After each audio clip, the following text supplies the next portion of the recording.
Hello and welcome to China Pulse, where we take a look at the stories being spoken about on Chinese domestic news and social media this week. The most talked about story in China this week is the national football team, which made it through to the knockout stage of the Asian Cup for the first time in a decade.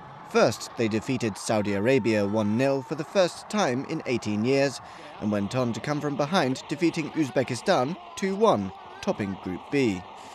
Meanwhile, there was one young man from South China's Changsha city who got people talking. The man ran naked along the riverside following a wager based on the team winning, and now he's worried that his boss will cancel his annual bonus. And there was a further talking point from the match, as Zhao Qudong, the official translator of Frenchman Alain Perrin, the China coach, also had a lot of people talking. Zhao's unusual style and facial expressions earned leagues of fans and comments on social media.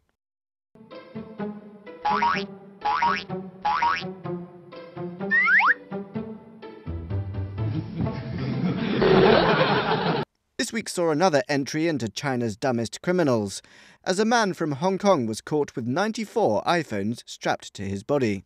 The man was caught with the 5Ss and 6s as he crossed from Hong Kong to Shenzhen, with a total value of 300,000 yuan, or $48,000 US.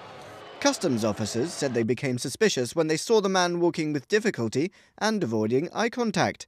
One would have thought the metal detectors would have given a stronger clue. Elsewhere this week, thousands of taxi drivers across China went on strike, and the key reason was because of taxi-hailing apps. Kuaidi Dacha and Didi Dacha, rolled out by Alibaba and Tencent respectively, cover 99% of the Chinese market. As well as taxi calling functions, the apps also provide luxury cars through car rental companies. Taxi drivers were already unhappy with the high franchise fees they have to pay, but with these apps now offering competition, they feel they're not left with a big enough slice of the pie.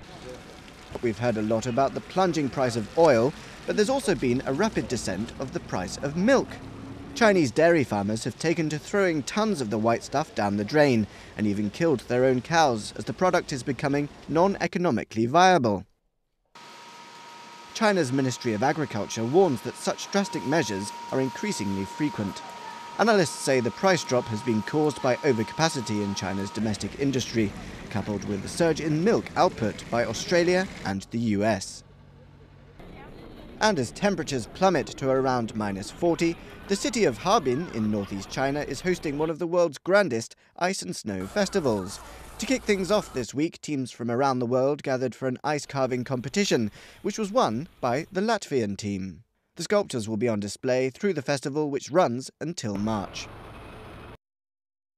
Elsewhere, 25 passengers on board a China Eastern Airlines flight were detained by police after they started trying to prise open emergency doors on the runway. The flight from Kunming to Beijing was boarded 5 hours late due to snow, and then it remained immobile while waiting for de-icer. When passengers complained, the captain became emotional and shouted at them, according to social media reports from some on board. After the dispute, the pilot began taxiing, but many felt no longer safe and opened the exits to force the aircraft to return to the airport. That's it for this edition of China Pulse. To get a more in-depth look at any of the stories, check out our website, cncworld.tv. See you next time.